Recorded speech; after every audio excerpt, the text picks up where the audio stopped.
The item for the agenda tonight is the application for Mountain Meadows number 2 lot 2A zone map amendment that I have here. Actually, I think it's also called Ridgeway West Subdivision. So I'll open up the floor. Casey, if you want to explain to us the application and the planning. Hello, this is Laura.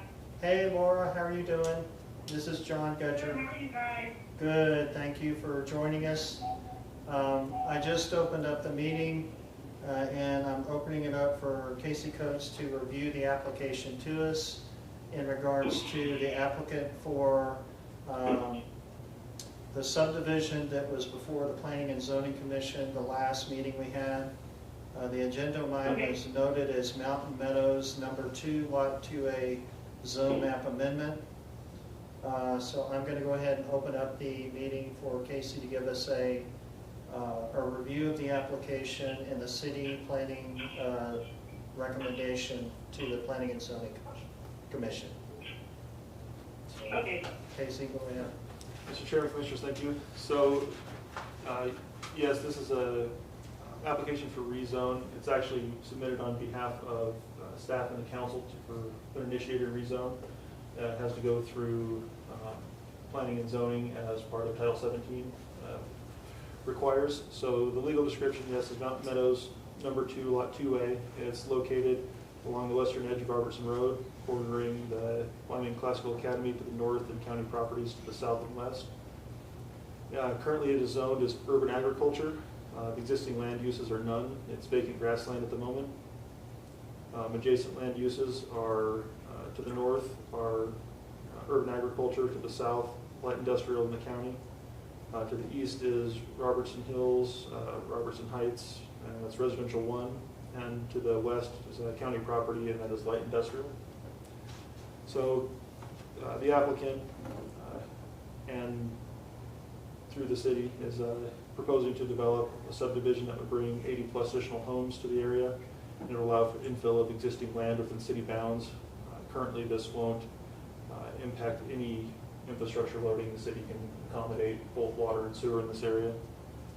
Rezone would provide additional continuity, aligning land use with the subdivision immediately to the east, removing agricultural strip that would facilitate a transition between Robertson Hills, Robertson Heights, Wyoming Classical, and Platteview Estates.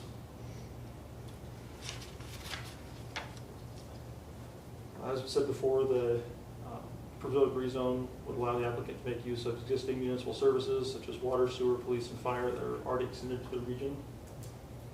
And Title 17 cites intent to zoning regulations encourage most appropriate land use to conserve the value of the buildings and the land.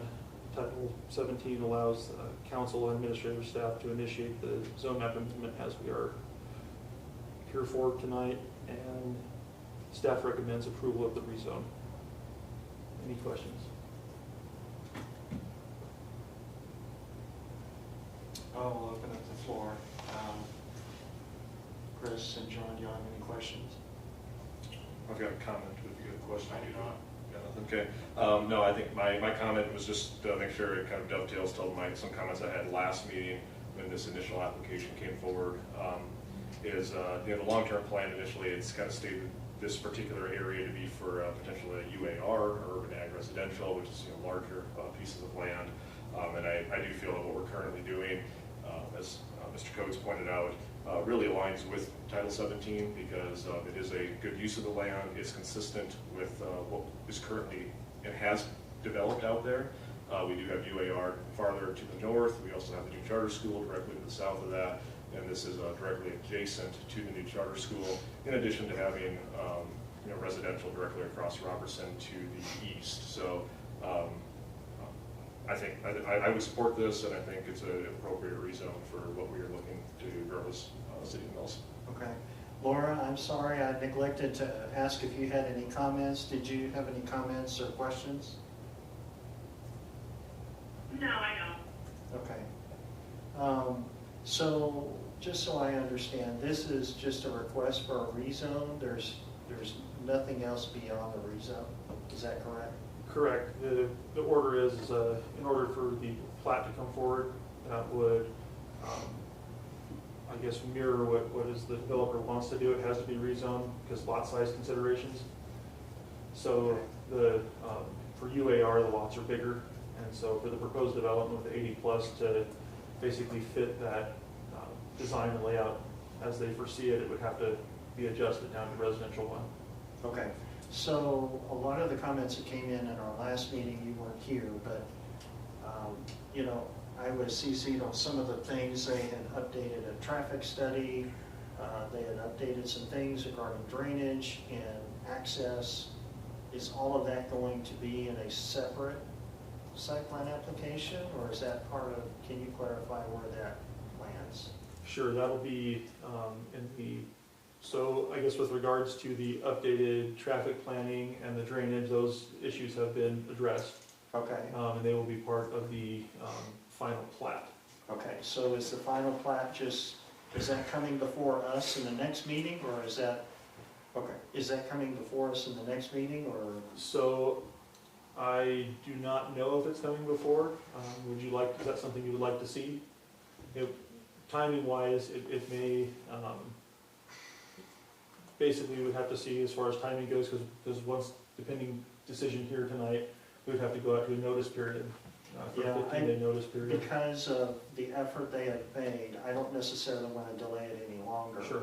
Um, So in short, it doesn't have to come Okay. back in front? There were specific things, according to the packet, that they have made changes in accordance to some of the comments we had last time, and I think they were doing that in good faith. So in my opinion, I don't believe we should hold it up too much longer. I am going to open up the floor if there's any comments from those in the audience. And particularly, I see the mayor, if you have further input on this, I'd appreciate it. Yeah, that's on there. Thank you, Chairman and Board, I appreciate it. You're all aware that the situation with the planner kind of threw us for a little bit of a loop. That's why we're having to do things and catch up a little bit with what's going on with submitting the rezone. We weren't aware that the previous planner did not do things in order, so that's what we're trying to do, is help the developer and correct some of the things that fell out of place. With respect to your guys' comments with the application prior, I personally went through, watched the live feed, took down your comments, and took the comments that our previous planner had stated, and we sat with them and met with them twice, I think it was last week or the week before, to make sure that we all felt satisfied. However, as an advisory board, that you guys are more than welcome to come and sit with us and chat with council when it comes in front of us. And then we can talk separately too, so we don't create a quorum or anything, but I addressed every concern in her packet as well as the concerns that you guys had addressed. And I feel pretty confident that we actually came to probably better solutions than what maybe she was pitching in her packet. So Okay. and I feel good about it, and I think we resolved a lot of problems that both the city and the developer had, as well as the school actually. So yeah, we found a middle ground. Okay. It's best we can. And you saw the letter, you obviously saw the letter. One of the suggestions, and I want to clarify this in case there's confusion, the application wasn't tabled because of because of the cooperation of Wyoming Academy. It was a suggestion while the applicant completed the application. Yeah. So I just want to make that clear. Mhm. Based on the information I've seen and the improvements on the site, I don't have any concerns. And I don't believe there's any reason to hold this up unless y'all had any questions or concerns. Laura, you included. I don't have any questions or concerns, but I do agree to kind of push it forward and not keep holding on to it. Yep. Okay. John, Chairman, I have Sure. a clarification question. So this may be more, it's more of a procedural question. So the mayor may probably knows this. So it means we had tabled it. Is there anything that would require us to untable it to Yes. then have it so that we could then essentially put a due pass to it? If that's the case, wouldn't we still need to see it during our next meeting so that we could procedurally untable it to take it to the council? Believe we have that ability to untable it now. Well, Correct? because this is a special session, we only can address the one item that we provided for public notice. I So see what then- you're saying, and you're correct. In order for proper housekeeping, you would have to untable But I would imagine that maybe what we're gonna be told by the attorney is that at another council or another P and Z meeting, you can untable and then choose to not do whatever or the action, Okay. which would possibly be hand in hand with what we're doing at council if the timing fell, I think, correctly. It's pretty close to when council will see it, actually. Is the applicant's going to be obviously held up until the city council approves it, Mhm. right? Yes. And that would also wait until we have to untable it in No. October? Because the board is viewed as advisory, we have the ability to go straight to council with that one. So would it matter if we had indicated to untable it tonight, or are we able to do that? I think because it's a special session, we can't do any other action items. Okay. That's okay. why. So. But I think at the next meeting, we're probably gonna have to do housekeeping and deal with Okay, it that way. okay, so at this point, what we're doing is we're just looking to either approve or disapprove the rezone of the application as it's presented in the packet. Correct, and that would be the traditional process had it been Okay. brought to you guys correctly in the first place. So Okay. I apologize for, and I greatly appreciate you guys coming in to take care of this and help us get this all resolved. So thank you. Okay. Thanks, thank you, Mayor, I appreciate it.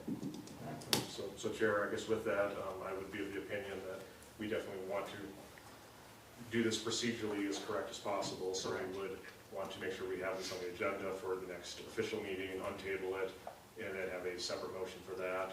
Knowing that we can't discuss that tonight, but with the matter at hand, I would make a motion to have a due pass approval for the rezone to the R1, as we've discussed on the item on the agenda.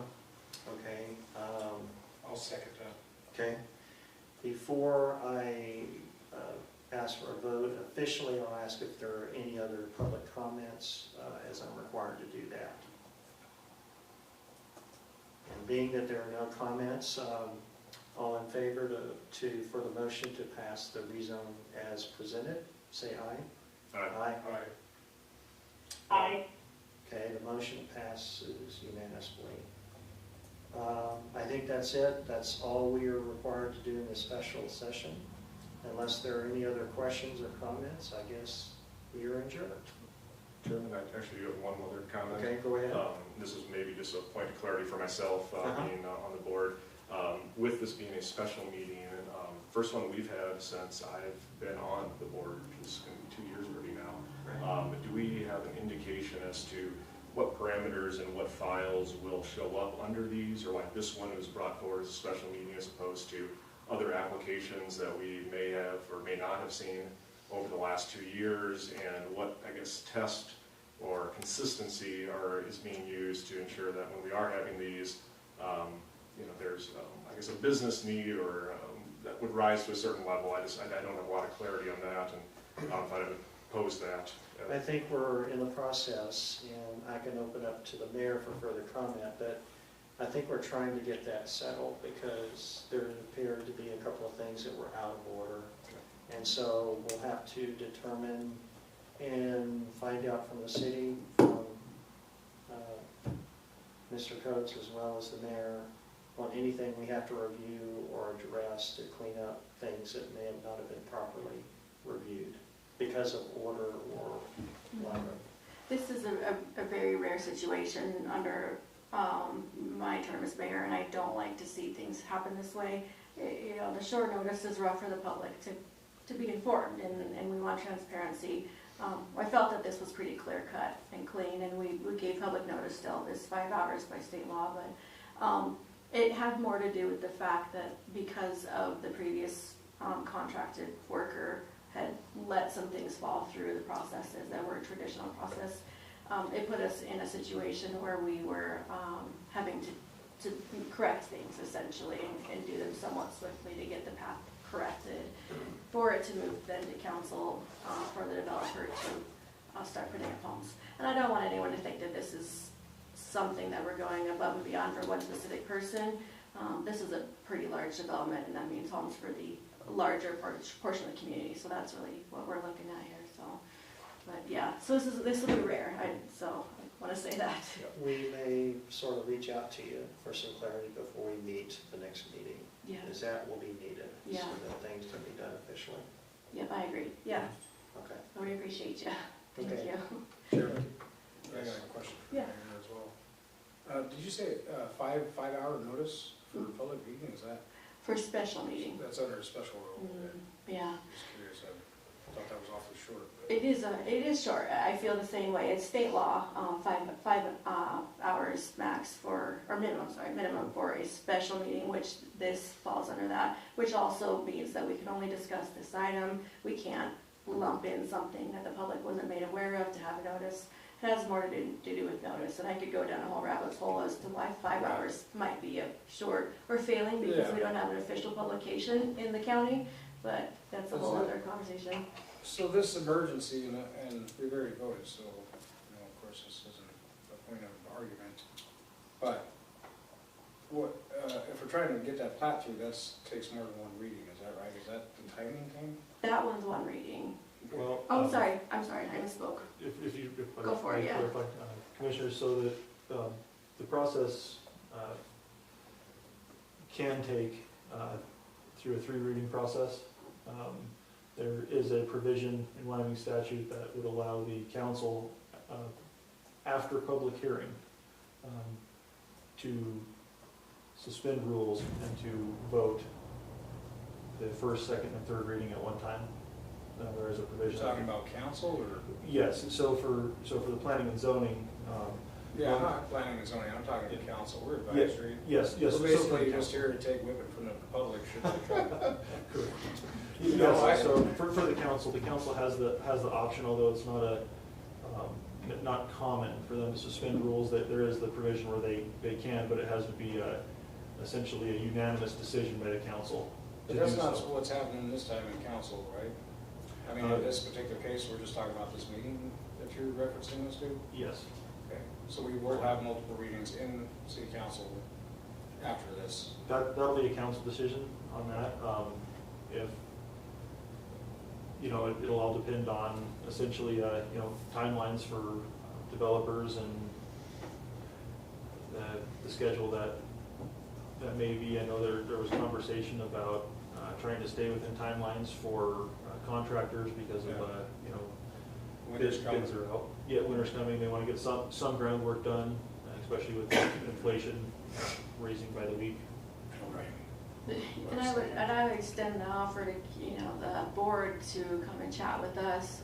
I'm not anticipating multiple readings with this process because we've sat and done the legwork in a different fashion. But we do want to hear from you guys and want to make sure that your voice Curious is about heard. the law side of it, not specific to this project, I'm just, Yeah. I like to read the code. It's I want to make sure confusing. I understand what I've been reading. Yeah, Yeah, it's just a provision that it does allow council to suspend rules procedurally, but like I said, it has to be a unanimous decision of the council to do so. Okay. And then it's appealable to a district court. Yeah, well, I'll have to follow up on it. I think the important. Understood the rules there on that, but. Yeah, and that's why we have the attorney, because we really picked his brain on this. This Right. was a complicated web that we had Yeah. going on here. Attorneys cost money though, see? You know a little bit by yourself. I thank you for taking my question, Chairman.